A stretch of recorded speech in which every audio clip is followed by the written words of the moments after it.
નમસ્કાર દર્શક મિત્રો, એસડી ન્યૂઝ ગુજરાતી ચેનલ પર આપનું સ્વાગત છે ને હું આપની સાથે વૈશાલી પુબારુ કરીશું નજર આજના સમાચાર પર।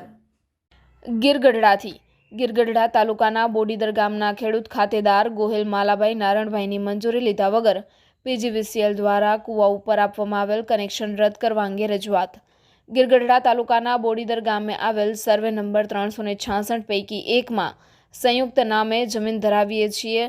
કેશુરભાઈ નારાયણભાઈ ગોહિલ, માલાભાઈ નારણભાઈ ગોહિલ, પ્રતાપભાઈ રાજાભાઈ ગોહિલ, નીરુબેન રાજાભાઈ ગોહિલ, જયા રાજાભાઈ ગોહિલના નામે સંયુક્તમાં જમીન ધરાવીએ છીએ। સર્વે નંબર 366 પૈકી એક કૂવો આવેલો હોય તેમાં કેશુરભાઈ નારણભાઈ ગોહિલ દ્વારા અમારી સહમતિ વગર કૂવા ઉપર વીજ કનેક્શન ઊભું કરી પીજીવીસીએલને બીજા સર્વે નંબરના ડોક્યુમેન્ટ રજૂ કરી કૂવા ઉપર વીજ કનેક્શન ઊભું કરવામાં આવ્યું। અમોને જમીનમાં વાવેતર કે કૂવામાંથી પાણી લેવા દેતા નથી।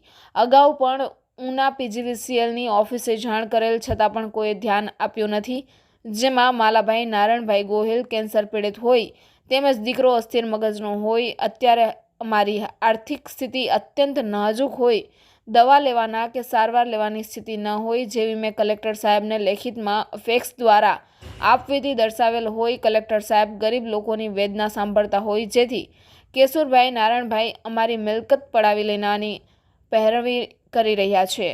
અમારા ભાઈઓ ભાગે જમીન સર્વે નંબર 335 પૈકી આવેલી છે, જેમાં જવા માટે રસ્તો પણ ખેડી નાખી મારો ઉભાર પણ ખેડી નાખેલ છે।